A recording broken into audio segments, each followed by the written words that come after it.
함께 나누신 하나님의 말씀은 마가복음 2장 18절에서 20절까지의 말씀입니다. 마가복음 2장 18절에서 22절까지의 말씀, 신약 56페이지에 있습니다.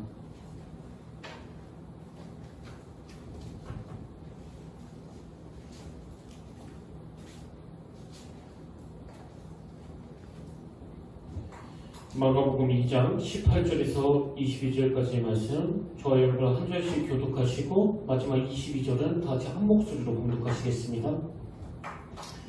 요한의 제자들과 바리새인들이 금식하고 있는지라 사람들이 예수께 와서 말하되, 요한의 제자들과 바리새인의 제자들은 금식하는데 어찌하여 당신의 제자들은 금식하지 아니하나이까? 예수께서 그들에게 이르시되, 혼인 집주인들이 신랑과 함께 있을 때에 금식할 수 있느냐? 신랑과 함께 있을 동안에는 금식할 수 없느니라. 그러나 신랑을 빼앗길 날이 이르리니 그날에는 금식할 것이니라. 생대 조각을 낡은 옷에 붙인 자가 없나니 만일 그렇게 하면 기운 새 것이 낡은 그것을 당하여 헤어짐이 더하게 되리라. 우리 다 같이 읽겠습니다. 시작. 새 포도주를 낡은 가죽 부대에 넣는 자가 없나니 만일 그렇게 하면 새 포도주가 부대를 터뜨려 포도주와 부대를 버리게 되리라. 오직 새 포도주는 새 부대에 넣느니라 하시니라. 아멘. 할렐루야. 반갑습니다. 우리 함께 인사 나누기를 원합니다. 참 잘 오셨습니다. 오늘도 주님의 놀라운 은혜가 함께 하시기를 진심으로 축복합니다. 예전에 나온 영화 대사 중에서 강한 놈이 오래가는 게 아니라 오래가는 놈이 강한 거다, 이런 유명한 대사가 있지 않습니까? 저도 그 영화를 보고 한동안은 그 대사를 많이 따라하곤 했는데요. 제가 그 강자의 조건, 이런 제목의 책을 보니까 이 대사와 좀 비슷한 이야기가 나오는 겁니다. 거기에 보면 바나나 이야기가 나오는데요. 원래 이 바나나가 두 종류라는 거예요. 한 종류는 지금 우리가 먹고 있는 캐번디시 바나나라는 거고요.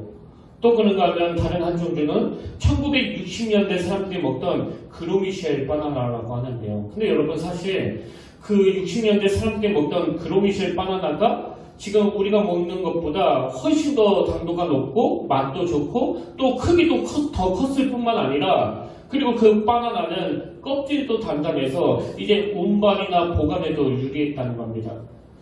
그렇게 모든 조건이 지금 우리가 먹는 바나나보다 훨씬 좋았는데, 그 품질 좋은 그로미셸 바나나가 가진 그 치명적인 문제가 뭐냐니까, 그 바나나는 다양한 품종이 아니라 단일종의 대량 생산체계로 만들어졌기 때문에, 그래서 그 유전적인 다양성이 없기 때문에 전염성 등 환경 변화에 적응이 어려워서 멸종의 위기에 처할 수 있다. 그리고 그 당시에 그 바나나 암으로 불린다고 하는데요. 그 당시에 파나마병이라는 치명적인 전염병이 돌았는데 현재까지 그 치료법이 없다는 겁니다. 그래서 불행하게도 1960년대 그로미셸 바나나를 재배를 했던 걸 모든 것을 다 중단시킬 수밖에 없었고, 그 대안으로 지금 우리가 먹고 있는 캐번디시 바나나가 나왔다. 그리고 또 이 캐번디시 바나나도 근원적으로는 비슷한 약점을 가지고 있다. 이런 내용을 그 책에서 쭉 풀어서 썼는데요. 그러면서 그 책에서 강조하는 게 뭐냐니까, 아무리 강하고 유전 조건이 좋은 우수한 식물이라 하더라도 그 식물 품종이 다양성이 없으면 새로운 질병에 적응할 수 없기 때문에 그 생존하기가 어렵다는 겁니다. 그걸 그 책에서 왜 이렇게 장황하게 피력했는가 하면은 이 말을 하고 싶었기 때문이에요. 이 다양성을 받아들이지 않으면 우리 인간 세계도 그 바나나 같은 시세를 벗어나기 어렵다는 겁니다. 여러분, 혹시 그 폐쇄적인 문화적 순혈주의라는 표현을 들어보셨습니까? 이 폐쇄적인 문화적 순혈주의가 왜 위험한가 하면은요, 그저 자기들에게 익숙하고 자기가 잘하는 것에만 집착하는 태도 속에는 그 다양한 생각들이 끼어들 수 없기 때문에 이 극단주의로 빠질 위험이 있다는 겁니다. 여러분도 아시다시피 우리나라는 뭐 그 단일 민족, 이거에 대해서 굉장히 자부심을 갖고 또 강조하는 그런 나라 아닙니까? 그렇기 때문에 우리나라도 항상 이런 폐쇄적인 문화적 순혈주의에 빠질 위험이 있다는 거예요. 그러면서 그 책에서 이제 예를 하나 드는데요. 여러분, 그 싱가포르의 리칸유 전 수상 다 아시잖아요? 이제 이분이 어느 국제회의에서 조지프 나이라는 그 하버드 대학교 교수님을 만났는데 그 교수님이 이 리컨에게 이런 질문을 던졌다고 합니다. 중국이 언제쯤 미국을 추월할 것 같습니까? 뭐 리컨 수상은 그 중국계 화교 출신 아닙니까? 그러니 당연히 팔이 안으로 굽는다고 중국 편에 서서 이야기할 것 같은데요. 너무나 의외의 말을 하더래요. 대답이 이랬습니다. 중국이 미국을 추월할 것 같은 것은 불가능할 것입니다. 그러면서 설명한 게 굉장히 저에게 여러 가지 생각을 하게 만들었는데요. 이렇게 설명했습니다. 왜 중국이 미국을 추월하는 게 어렵나? 중국의 인적 자원은 13억이지만 이거는 중국의 인구를 말하는 거죠. 중국의 인적 자원은 13억이지만 미국의 인적 자원은 70억이기 때문에 그렇습니다. 아니 우리가 알기로 미국의 인구는 한 3억 조금 넘는데 왜 미국의 인적 자원이 70억이라고 그러느냐? 이건 미국의 그 개방적인 이민 정책을 두고 한 이야기인데요. 사실 여러분 다 아시지만 대통령을 지냈던 오바마도 아버지가 그 케냐 출신의 그 이민자 아닙니까? 그리고 스티브 잡스, 뭐 스마트폰 하면은 너무나 창의적인 생각으로 가지고 있는 이 스티브 잡스도 아버지가 시리아 출신의 이민자 아닙니까? 그래서 이제 이 개방성이 얼마나 중요한가를 그 측에서 설명을 하는데요. 미국이 전 세계 인재를 끌어들이는 그런 강력한 힘을 가지고 있는데 그 트럼프 대통령 들어와가지고는 미국 우선주의. 그래서 이제 어느 이민자는 받겠다, 어느 이민자는 가려서 받겠다 이런 정책들을 시행함으로써 그 국제사회들로부터 많은 지탄을 받았고 또 많은 전문가들이 이거에 대해서 평가하기를 이런 정책들이 당장 눈으로 보기에는 좋아 보여도 사실 이게 굉장히 위험한 멀리 내다봤을 때는 이게 결국 좋은 정책이 아니다. 이런 평가들이 뭘 의미하겠습니까? 이런 포용력과 개방성이 그만큼 중요하다는 그 이야기예요. 제가 그 책을 읽으면서 묵상을 하다 보니까요. 마음이 조금 아픈 겁니다. 왜 마음이 아픈가 하니까 이건 세속세계뿐만 아니라 신앙의 영역에서도 그대로 적용되거든요. 사실 우리 개신교가 가지고 있는 그 시스템 중에서 가장 중요한 건 그 다양성을 인정해 주는 거 아닙니까? 그 로마 카톨릭 같은 경우는 교황을 정점으로 해가지고 강력한 중앙집권 체계예요. 여기에 반해서 우리 개신교는요, 모든 개교의 강점과 그 독립성을 인정해주는, 이건 뭐 상상을 초월하는 일인 겁니다. 그래서 여러분 예를 들어서 우리 평택교회가 나중에 뭐 분리개척을 하겠다, 무슨 두 개 교회로 나누겠다 했을 때요, 이게 카톨릭 같으면 불가능해요. 교황청이 허락을 안 합니다. 이게 개신교이기 때문에 가능한 거 아닙니까? 그래서 각 개교의 특성과 장점과 다양성을 살려주는 이게 이 개신교의 엄청난 장점인데요.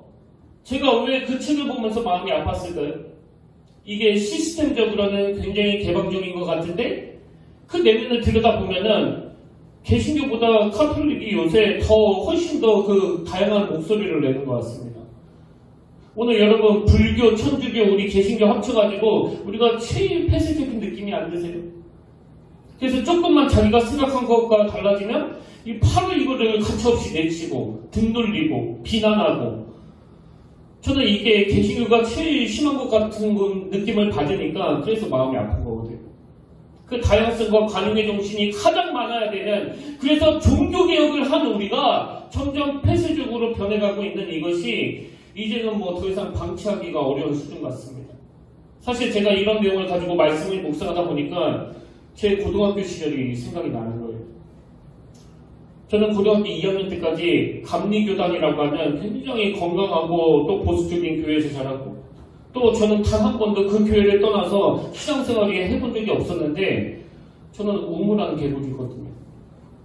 같은 반 친구가 어느 날 우리 교회에 전도 축제가 열리니까 한번 와달라는 그 부탁에 같이 따라서 순복음교회로 갔는데요. 너무나 혼란스러운 겁니다. 뭐 찬양 선곡도 다르고 예배 순서도 다르고, 그리고 무엇보다도 학생부 성경 공부를 하면 맨날 화가 나는 거예요. 내가 다녔던 교회에서는 이렇게 가르쳤는데 그 엉뚱한 소리를 하는 사람이 너무 많은 겁니다. 제가 그때 얼마나 폐쇄적인 신앙생활을 했는가 하면은 뭐 감리교단 말고는 다 이단인 줄 알았습니다. 그런 경직을 가지고 있으니까요. 매 성경 공부할 때마다 싸우는 거예요. 무슨 싸움닭처럼.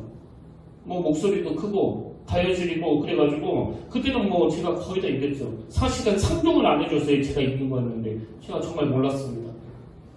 그렇게 나는 항상 진리를 사수하는 사람이라는 그런 생각을 가지고 있었는데 지금 생각해보면 내가 정말 수용성이 부족하고 얼마나 편협한 인간이었는가를 내가 얼마나 미숙한 줄 아세요? 이거를 하면서 광고를 하면서 살았던 게 저의 그 10대 때의 모습이더라고요.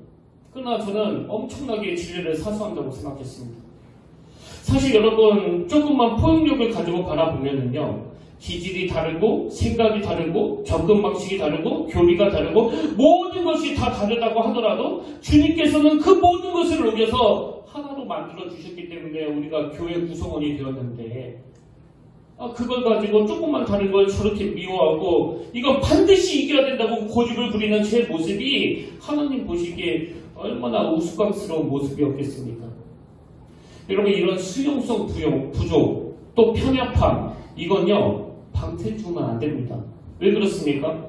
우리가 믿는 예수님의 존재 자체가 그 다양성을 인정해 주시고 우리가 믿는 예수님의 존재 자체가 한없는 포용력으로 이루어지지 않았습니까?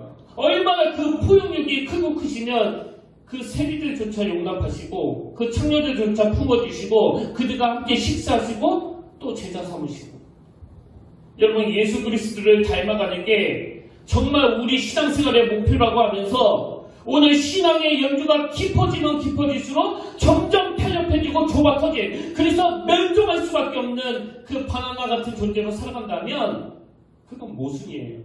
그래서 저는 오늘 본문 말씀을 이런 관점으로 살펴보길 원하는데요. 오늘 본문에도 역시 참 그 편협한 사람들이 예수님께 예수님도 정말 피곤하셨을 것 같아요. 또 와서 문제제기를 하는 겁니다. 그게 오늘 본문 마가복음 2장 18절에 나옵니다.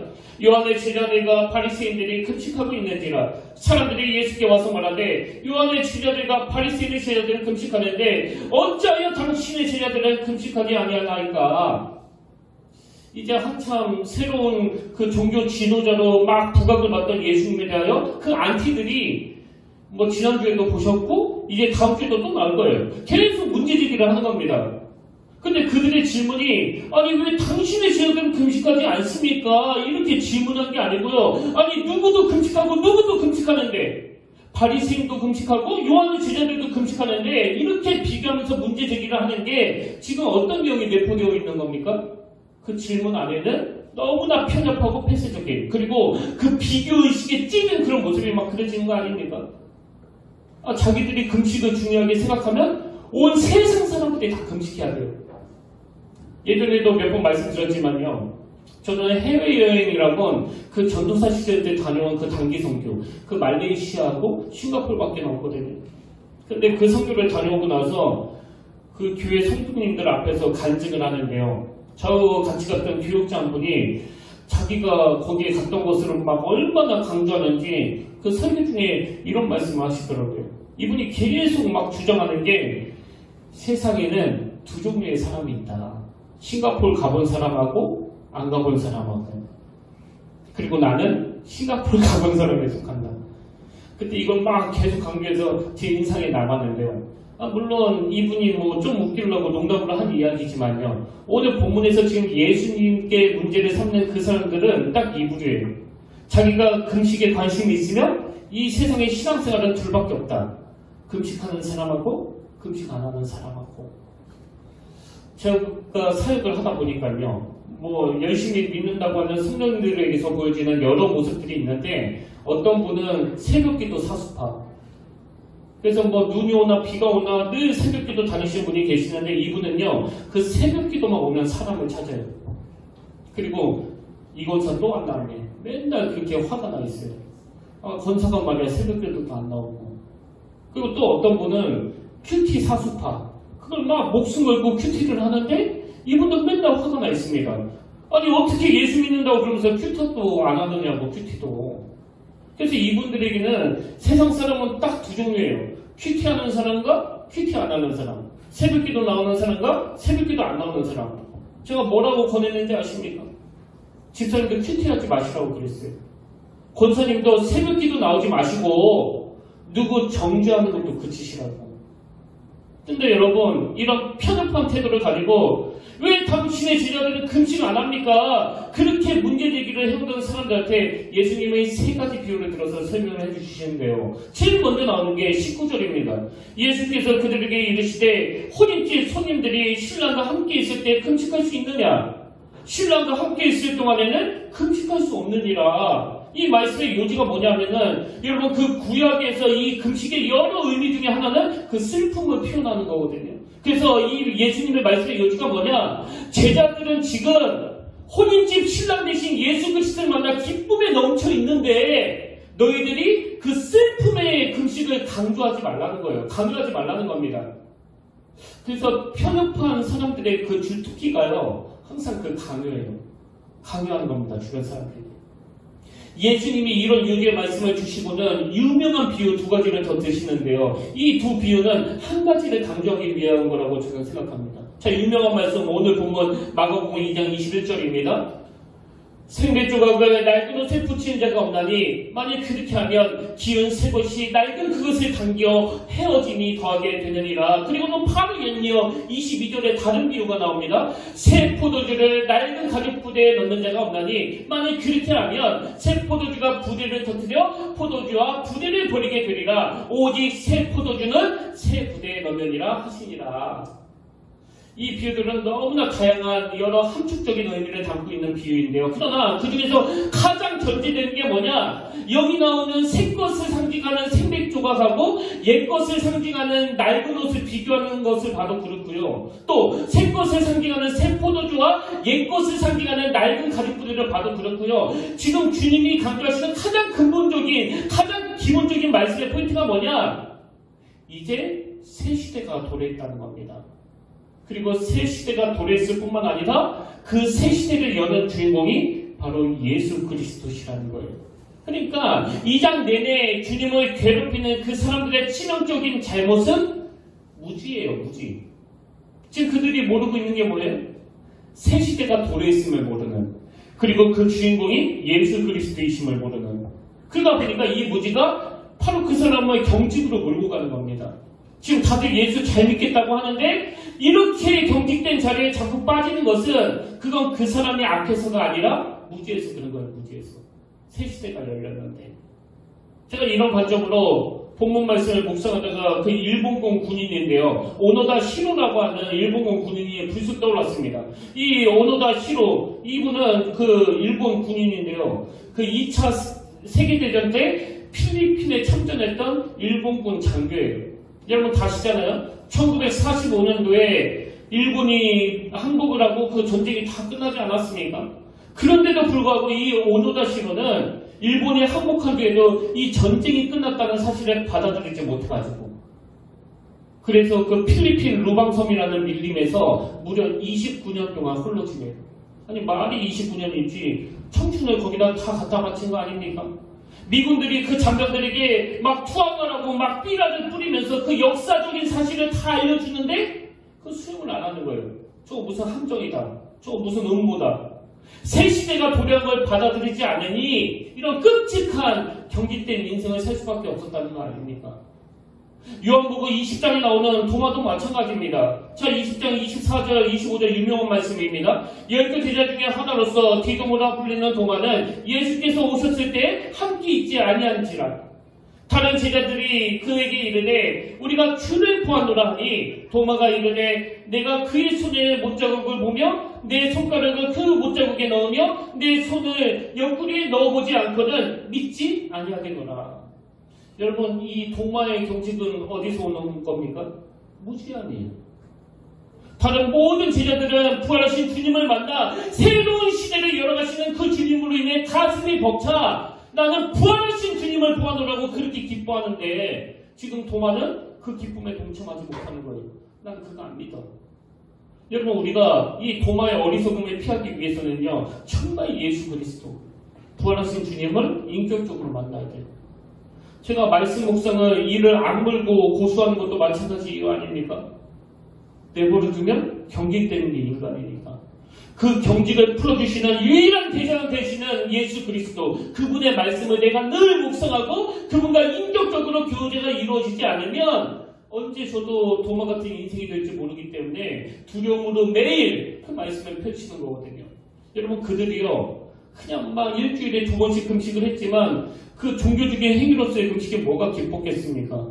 그래서 좀 더 구체적으로 우리가 어떻게 하면 금식을 하긴 하는데 이 기쁨이 없는 이런 낡은 생활, 자기도 그냥 얽매이는 신앙생활을 하고 남들에 대해서도 막 끊임없이 문제를 제기하는 이런 피곤한 신앙생활을 벗어버리기 위해서 새 시대를 열어주신 예수 그리스도를 만나야 되는데, 어떻게 하면 우리도 그런 새 시대를 열어주신 그 주님과 더불어 좀 더 성숙하고 좀 더 기쁜 신앙생활을 할 수 있을까? 제가 한 3가지 대안을 마련해 봤는데요. 그 첫 번째 대안이 경직풀기입니다. 경직풀기. 이건 뭐 시종일관 강조하는 거예요. 경직을 풀어야 됩니다. 22절에서 새 포도주를 낡은 가죽 부대에 넣는 자가 없나니 만약 그렇게 하면 새 포도주가 부대를 터뜨려 포도주와 부대를 버리게 되리라. 오직 새 포도주는 새 부대에 넣느니라 하시니라. 여기서 주님이 말씀하시는 새 포도주의 가장 강력한 특징은 발효예요. 발효. 그래서 부피가 팽창하는 거예요. 그 당시 팔레스타인 지역에서는 염소 가죽으로 부대를 만드는데요. 아시지만 새 가죽 부대의 특징은 신축성이에요. 신축성. 이게 뭐 플라스틱으로 만든 인간의 작품에서는 볼 수가 없습니다. 이건 하나님의 작품이에요. 그래서 이제 이 염소 가죽으로 만든 새 가죽 부대는 신축성이 뛰어나기 때문에 처음에는 거기에 새 포도주 1kg을 넣었는데 이게 막 점점 발효를 하더니 무게도 많아지고 또 부피도 커지고 막 이렇게 될 때 수용성 있게, 신축성 있게 수용하는 게 이 새 가죽 부대라는 이야기예요. 근데 낡은 가죽 부대는 어떻습니까? 시간이 지나면서 자꾸 그 신축성이 떨어지고 경직이 되는 겁니다. 굳어지는 거예요. 그래서 이 새 포도주가 발효를 하고 부피가 막 팽창을 하면은 거기에 맞추어서 이 가죽 뿌리도 유동성 있게 유연하게 대처해야 되는데 경직이 되어 있으니까 이게 신축성이 없어지니까 그래서 터져버린다는 겁니다. 그 사도행전 10장에 보면은요, 이 낡은 가죽 부대와 같이 그렇게 하나님 앞에 경직된 인물이 나오는데 놀랍게도 베드로라고 하는 그 당시 엄청난 지도자입니다. 여러분 잘 아시는 내용인데 사도행전 10장 9절부터 한번 보십시오. 이튿날 그들이 길을 가다가 그 성에 가까이 갔을 그때 베드로가 기도하려고 지붕에 올라가니 그 시각은 제6시더라.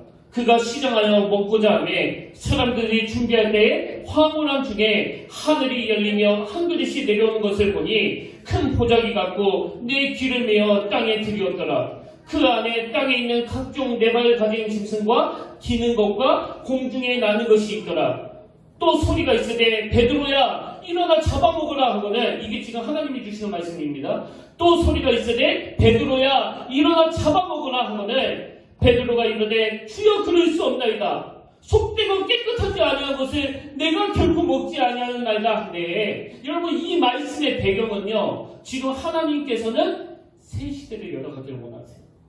그 이방인들에게도 이 복음의 문을 확장하기를 원하십니다. 그래서 이 베드로에게 이방인 고넬료를 만나는 걸 권하시면서 하나님이 이런 보자기 환상을 보여주시는데요, 자기는 못 먹겠다는 거예요. 뭐라고 이야기합니까? 이런 속된 거, 깨끗하지 않은 거, 나 못 먹습니다.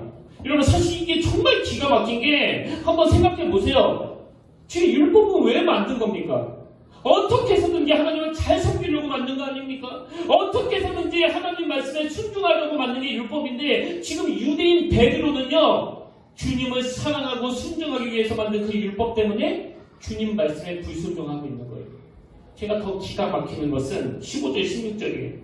또 두 번째 소리가 있으되 하나님께서 깨끗하게 하신 것을 내가 속되다 하지 말라 하더라. 이런 일이 3번 있으누, 이런 일이 3번 있으누.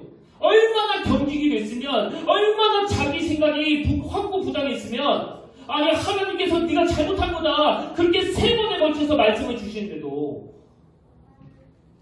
여러분 참 가슴 아픈 건요, 이때 베드로는 초신자 때가 아닙니다. 어마어마한 초대기도의 지도자 자리에 있을 때예요. 뭘 의미합니까? 그리고 예수님 당시에 그 종교 지도자들은 어떻게 하다가 그렇게 경직이 됐습니까? 어떻게 하다가 그렇게 됐다고요? 뭐 분석이 나오지 않습니다. 그게 인간이에요. 시간 지나면 굳어지고 시간 지나면 경직되고, 시간 지나면 고집불통되고, 시간 지나면 늘 자기만 옳고, 내가 금식하는데 세상 모든 사람들이 금식하지 않으면 막 못 견딜 것 같고. 여러분, 이런 경직을 풀지 않으면 신앙생활이 진짜 괴물처럼 변하는 거예요. 어떻게 피곤해지냐고요? 마태복음 6장 16절을 보십시오. 금식할 때 너희가 외식하는 자들과 같이 슬픈 기색을 보이지 말라. 그들은 금식하는 것을 사람에게 보이려고 얼굴을 흉하게 하느니라. 막 끊임없이 주변 사람을 의식하기 시작하는 겁니다. 오늘 여러분이 나는 하나님 앞에 얼마나 경직되어 있는지 모르겠는데요, 그러시면요, 이걸 점검해 보시면 돼요. 경직이 되면 될수록 사람을 자꾸 의식하게 돼요. 뭐 하나님이 어떻게 생각하시는지는 잘 모르겠고, 사람들은 나를 어떻게 생각할까? 그리고 이런 사람들이 가지고 있는 더 치명적인 문제가 뭔지 아십니까? 누가복음 18장 11절 12절을 보십시오. 바리새인은 서서 따로 기도하여 이르되 하나님이여, 나는 다른 사람들 곧 토색, 불의, 가늠을 하는 자들과 같지 아니하고 이 세리와도 같지 아니함을 감사하나이다. 그리고는 12절에서 이들의 그 종교적인 행위가 뭐 대단합니다. 나는 일에 2번씩 금식하고 또 소득의 11조를 드리나이다. 뭐 일주일에 이틀을 구분해가지고 금식하는 그 종교적인 행위를 하고 있는데, 거기에는 다른 사람들을 멸시하고 함부로 대하고, 이런 금식을 하나님께서 받으시겠습니까?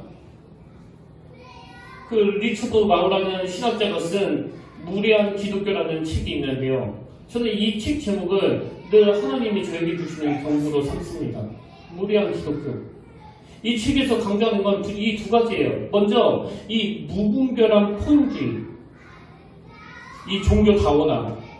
무슨 하나님에게만 있나 진리가, 그래서 이것도 받아들이고 저것도 받아들이고, 이건 우리 모든 보수적인 교단들이 다 경계하는 거 아닙니까? 이 무분별한 포용주의가 위험하다는 건 우리는 다 알아요. 그런데 이거와 똑같이 중요한 게 독선적 배타주의, 나만 옳다는 거. 이 양극단이 다 문제라는 겁니다. 내 생각만 항상 옳다는 태도. 그래서 그 책의 핵심은요, 하나님 앞에서 건강한 그 확신을 갖는 것 못지않게 중요한 게 예의를 갖추는 거라는 거예요. 예의를 갖추는 거예요. 하나님께서는 사랑은 무례히 행하지 않는 거라고 말씀하시는데, 오늘 기독교를 보면은 너무나 무례한, 오늘 본문에 나오는 사람들이 예수님께 행하는 그 무례한 태도를 한번 보세요. 이게 얼마나 무례한 이야기입니까? 아니, 왜 누구는 하는데 당신의 친아들을 금식하지 않는데요? 이런 태도를 가진 중직자들이 저는 없었으면 좋겠습니다. 그러려면 어떻게 해야 된다고요? 마음의 경직을 풀어야 돼요. 하나님 앞에 경직을 풀고 새 시대를 열어주신 십자가 지신 주님에 대한 은혜가 내 안에 넘쳐나면은 사람에 대한 경직도 풀려주게 될 줄로 믿으시길 바랍니다. 그런가 하면 두 번째로, 경직을 풀 때 말씀으로 경직을 풀어야 한다는 겁니다. 3주 전에 우리가 살펴본 마가복음 2장 1절부터 5절 기억하시죠? 네 사람이 지붕을 뚫고 그 중풍병자 한 사람을 내려보냈는데 예수님이 그들을 탓하지 않고 이제 그 병자를 고쳐주셨다, 그런 내용의 요지인데요. 이 말씀의 시작이 어떻게 됐는지 아십니까? 그 시작이 마가복음 2장 1절 2절입니다. 수일 후에 예수께서 다시 가버나움에 들어가시니 집에 계시다는 소문이 들린지라 많은 사람이 모여서 문 앞까지도 들어설 자리가 없게 되었는데 예수께서 그들에게 도를 말씀하시더니, 여러분 지금 그 중풍병자가 뚫고 들어가지도 못할 만큼 막 사람들이 모이거든요. 예수님의 진리의 말씀을 들으러 온 게 아니에요. 병 고치는 거 구경하러 왔습니다. 그들의 욕구를 너무나 잘 아시는 주님이시지만 주님이 중풍병자를 고치는 것보다 더 중요하게 여기신 건 말씀을 전하는 거였어요. 말씀을. 그리고 지난주 살펴본 마가복음 2장 13절부터 17절도 똑같은 원리예요. 예수님이 이제 세리마태를 부르시고 또 그 죄인들과 함께 식사하시는 게 주 내용인데요. 그 말씀을 다루는 첫 시작이 바로 13절에 나옵니다. 예수께서 다시 바닷가에 나가시매 큰 무리가 나왔거늘 예수께서 그들을 가르치시니라. 예수님의 우선순위가 뭔지 아시겠죠? 예수님께서는 거두절미하고 말씀. 그렇기 때문에 여러분 정말 경직을 풀고 싶다면요, 여러분이 정말 하나님을 향한 경직, 사람을 향한 경직, 그래서 고립되는 성처럼 되어가는 여러분의 그 경직을 깨뜨리고 싶다면요, 말씀을 받으셔야 돼요. 계속 말씀을 받으셔야 됩니다. 요한복음 8장 47절에 하나님께 속한 자는 하나님의 말씀을 듣나니 그런가 하면 베드로전서 2장 1절 그러므로 모든 악독과 모든 기만과 외식과 시기와 모든 비방하는 말을 버리고 그러면서 이 권면을 하면서 이것이 가능하기 위해서 어떻게 해야 되는지 아느냐. 그 다음 2절을 보세요. 갓난아기들을 같이 순전하고 친밀한 젖을 사모하라. 젖을 사모하라. 말씀을 사모하라는 겁니다. 말씀이 우리의 강팍을 깨뜨리는 능력인 줄로 믿으시길 바랍니다. 말씀이 우리의 악독을 물리치는, 말씀이 우리의 기만과 외식과 우리의 모든 비방하는 말을 멀리하게 만드는 능력인 줄 믿으시길 바랍니다. 대안은 말씀이에요. 그래서 저는요, 저에게 그 병 고치는 은사가 없는 걸 하나님께 진심으로 감사하는 사람이에요. 뭐 다 그렇게 말하던데. 아니에요, 진짜요. 물론 사역 초기는 좀 불편했습니다. 사역을 시작하고 봤더니 그 교회 안에 아프신 분들이 너무 많은 거예요. 그래서 저에게 안수기도 해달라고 그러시는데 뭐 안 나아요. 아시다시피. 계속 기도하는데 안 나아요. 어떤 신령한 목사님은 그냥 머리에 손만 얹으면 뭐 전기가 통하는지 막 뒤로 자빠지고 그런다는데 저한테는 아무런 일도 안 일어나요. 그래서 제가 한 번은 밀었어요. 넘어뜨리려고. 근데 아무리 밀어도 안 넘어지더라고요. 막 버텨가지고. 그래서 제가 처음에는 하나님께 하나님 저에게도 그런 은사를 주셨으면 좋겠다고 그랬는데요. 이제는 저는요 그런 각종한 그 신령한 은사가 하나도 없는 걸 진짜 하나님께 감사합니다. 왜? 저는 이 은사도 없고 저 은사도 없어서 죽으라고 이 말씀밖에는 연구할 수 없잖아요. 말씀으로 승부를 걸어야 되잖아요. 그래서 저는 이 말씀 하나를 가지고 승부를 걸도록 만드신 그 주님을 정말 찬양합니다.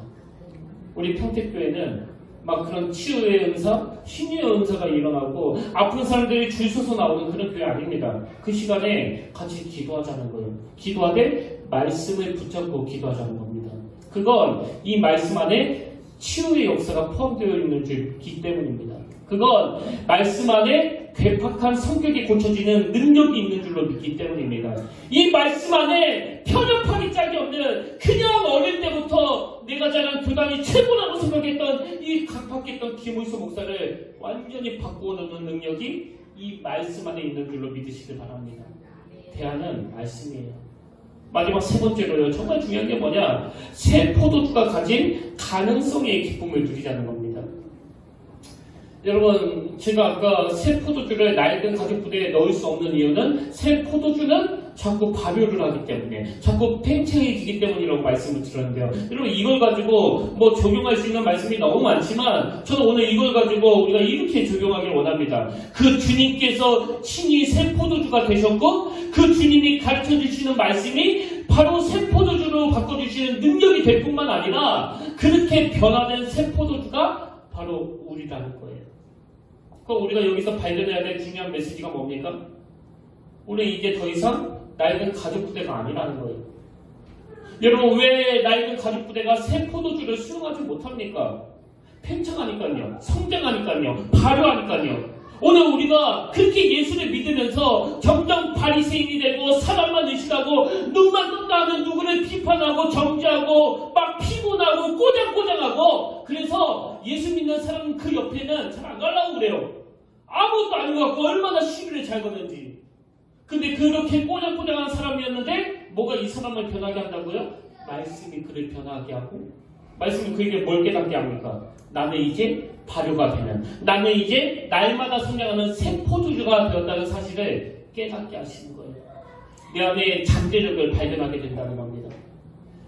제가 여러 번 말씀드렸지만 제 20대는요 도대체가 눈에 띄는 장점이 단 하나도 없었습니다. 그래서 오죽하면 내가 그 걸어다니는 열정감이라고까지 말씀을 드렸겠습니까?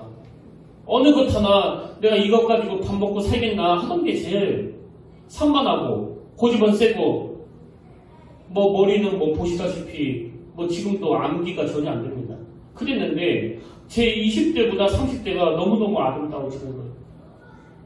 그리고 30대 때 청소년 사역을 시작한 제 인생은요 발효가 본격적으로 시작된 새 포도주예요. 제 30대가 얼마나 행복했는지 제가 청년들 앞에서 여러 번 고백했습니다. 나는 오늘 하나님이 날 데리고 가셔서 내 인생이 끝나도 미련 하나도 없다. 너희들하고 지난 시간들이 이 정도로 행복했다.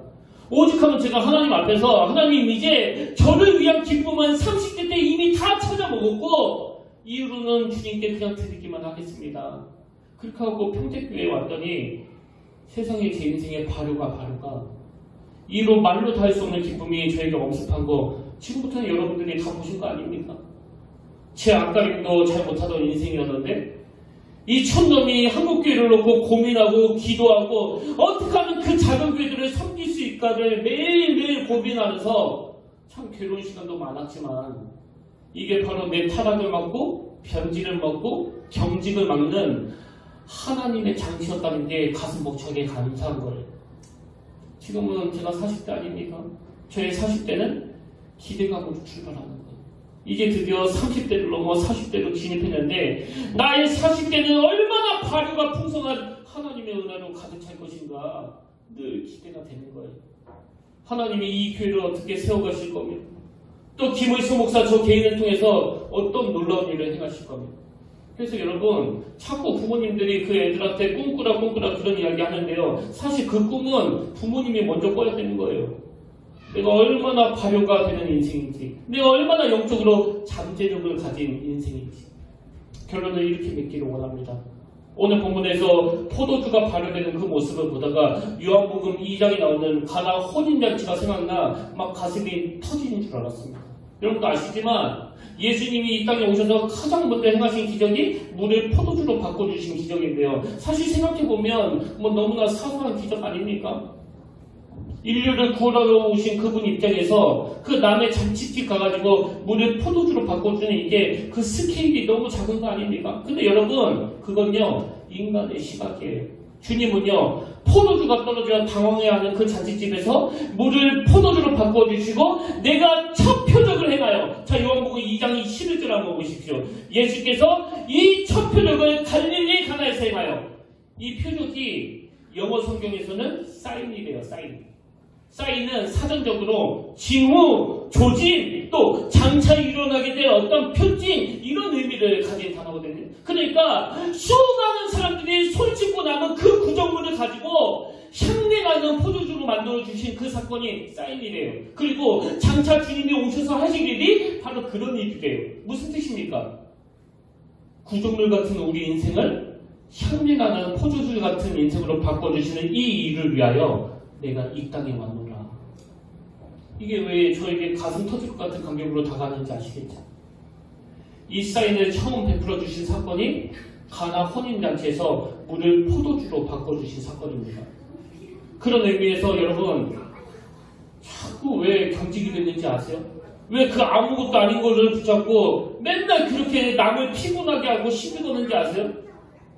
자기가 발효가 되는 존재라는 걸 모르기 때문이거든요. 오늘 여러분 이 감격을 회복하시길 바랍니다. 옛것들, 경직된 것들, 굳어진 것들은 이 낡은 가죽부대가 도저히 수용하지 못하지만 새 포도주처럼 날마다 발효되어 팽창해가는 게 바로 저와 여러분이라는 사실을 꼭 믿으시길 바랍니다. 그리고 이 믿음을 가지고 자녀들을 교육하시길 바랍니다. 이 믿음을 가지고 자녀들을 바라보면 아직은 발효가 덜 돼서 답답한 면이 있을지도 모르지만 갈수록 말씀으로 발효되어 갈수록 향내나는 포도주가 될 줄로 믿습니다. 저는 원래 말씀을 준비할 때 쭉 맥을 잡고 여기에 맞는 찬양을 고르는 게 되게 큰 즐거움인데요. 오늘 저는 이 찬양을 발견했습니다. 찬송가 300이자 내 주 하나님 넓고 큰 은혜는 저 큰 바다보다 깊다. 너 곧 닷줄을 끌어 깊은 데로 저 한가운데 가보라. 2절에 보니까 왜 너 인생은 언제나 거기서 그 얕은 곳에서 찰싹찰싹거리고 사느냐. 금이 모르는 깊은 바닷속을 한번 헤아려 보지 않겠느냐. 왜 우리가 자꾸 사람들에게 그 편협한 기독교라고 손가락질 받아야 하느냐고요. 더 깊은 데로 가셔야 돼요. 더 뜨겁게 발효가 일어나야 됩니다. 그래서 하나님, 나 이제 더 이상 낡은 가죽부대가 아닙니다.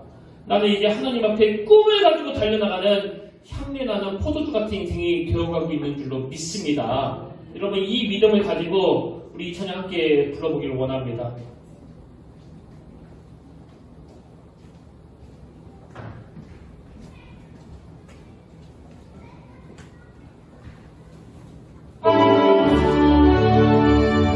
우리 기쁜 마음으로 손뼉치면서 함께 찬양합니다. 내 주 하나님 넓고 큰 은혜는 내 주 하나님 넓고 큰 은혜는 저 큰 바다보다 깊다. 거룩한 죄를 그나 깊은 대로 저 한가운데 가보라. 언덕을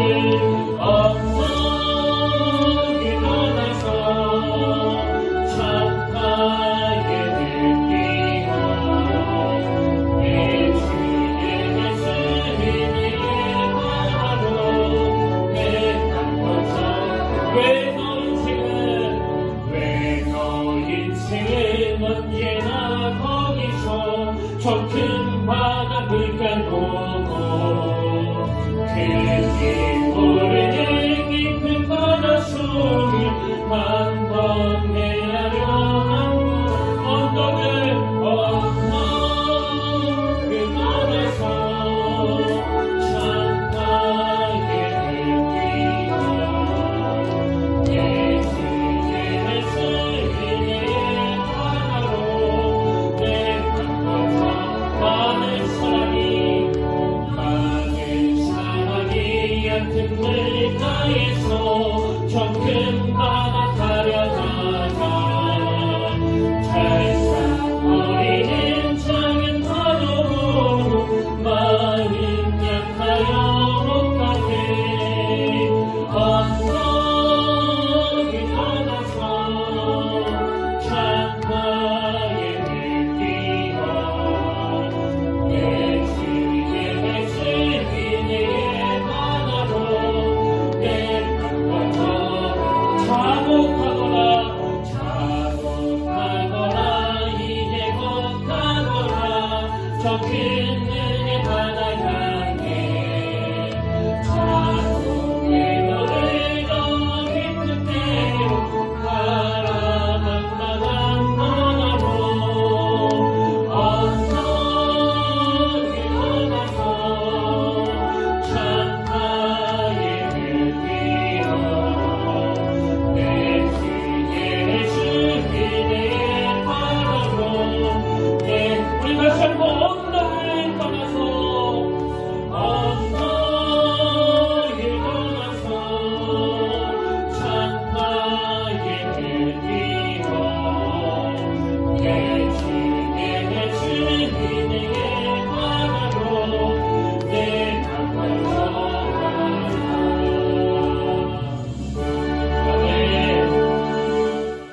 살아계신 하나님 아버지, 내버려두면 굳어지고 내버려두면 경직이 되어 우리 자신의 신앙생활도 즐겁지 않을 뿐더러 늘 누군가를 향하여 정죄하고 비난하고 자기의 잣대로 왜 예수님의 제자들은 금식하지 않습니까? 그런 문제제기나 하고 살았던 인생이 혹여나 이 자리에 있다면 오늘 새 시대를 열어 날 구원하신 예수 그리스도를 눈을 들어 바라보는 은혜를 허락하여 주시옵소서.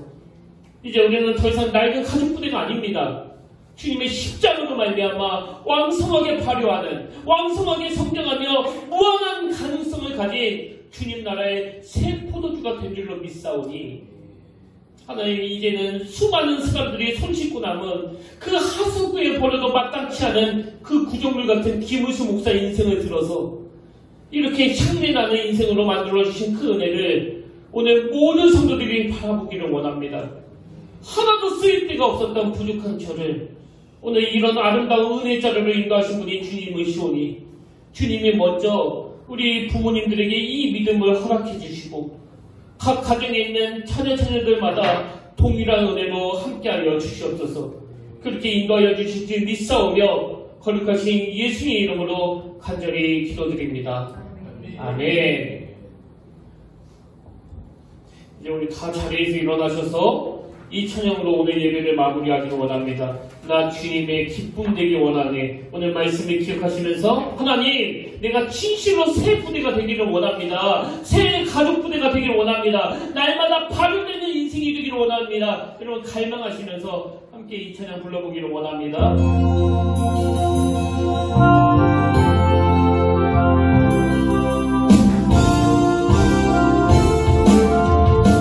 이렇게 찬양합니다. 나 주님의 기쁨 되기 원하네.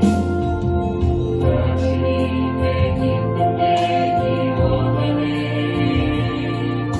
내 마음을 새롭게 하소서.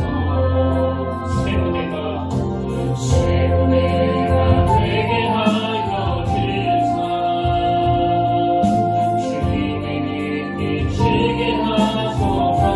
내가 원하는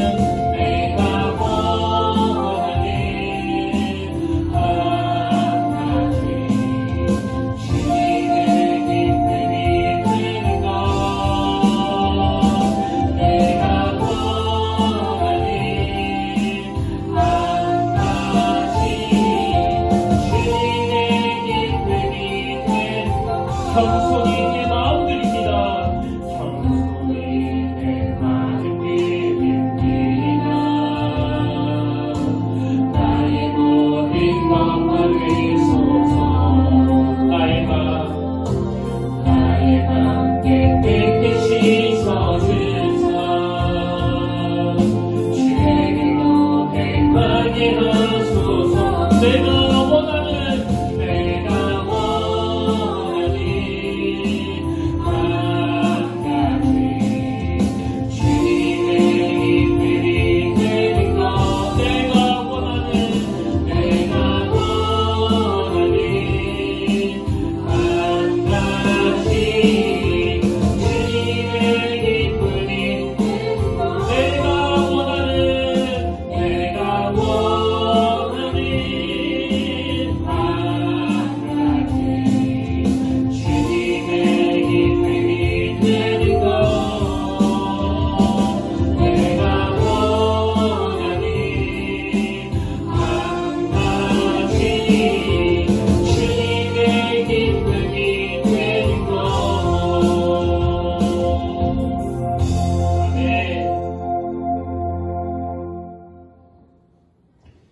하나님, 젊은 때는 그렇게 꿈을 품고 달려가다가 나이가 들어갈수록 다 잊어버리고 그 꿈을 자녀들 보고 품으라고 요구하는 것이 이 시대의 패턴이라면 하나님께서는 나이에 상관없이 모든 주의 자녀들이 그 꿈을 향하여 가슴 벅차게 달려가기를 원하시는 줄 믿습니다. 우리 교회 모든 성도님들이 시간이 지날수록 비록 몸은 연약해져 가지만 그들이 주님이 주시는 꿈으로 말미암아 너무나 아름답게 너무나 성숙하게 발효되어가는 새 포도주처럼 하나님 우리 믿음의 어른들이 참 기쁨 가운데 장식집 같은 인생으로 살아가도록 인도하여 주시옵소서. 젊은 세대는 그런 어른들이 걸어간 그 길을 바라보며 주님 안에서 닮아가려고 애쓰는 아름답고 성숙한 평택교회 공동체가 되게 하여 주시옵소서. 이제는 우리 주 예수 그리스도의 은혜와 하나님 아버지의 타함없는 사랑과 성령님의 감동파와 위로교통 충만하심의 역사가 오늘 주신 말씀이 내게 능력이 되어 네 안에 있는 모든 경직들이 다 풀어지고 말씀이 주는 신축성과 포용력을 가지고 날마다 팽창해가는 새 포도주가 되기를 갈망하며 예배드리는 모든 주의 자녀들 머리 위에 지금부터 영원토록 함께 하시기를 간절히 축원하옵나이다. 아멘. 아멘.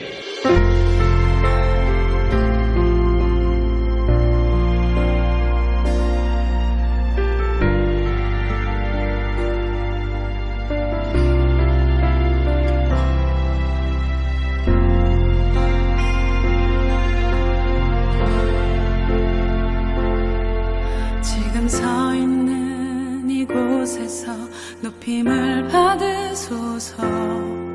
내가 받는 땅 주님의 땅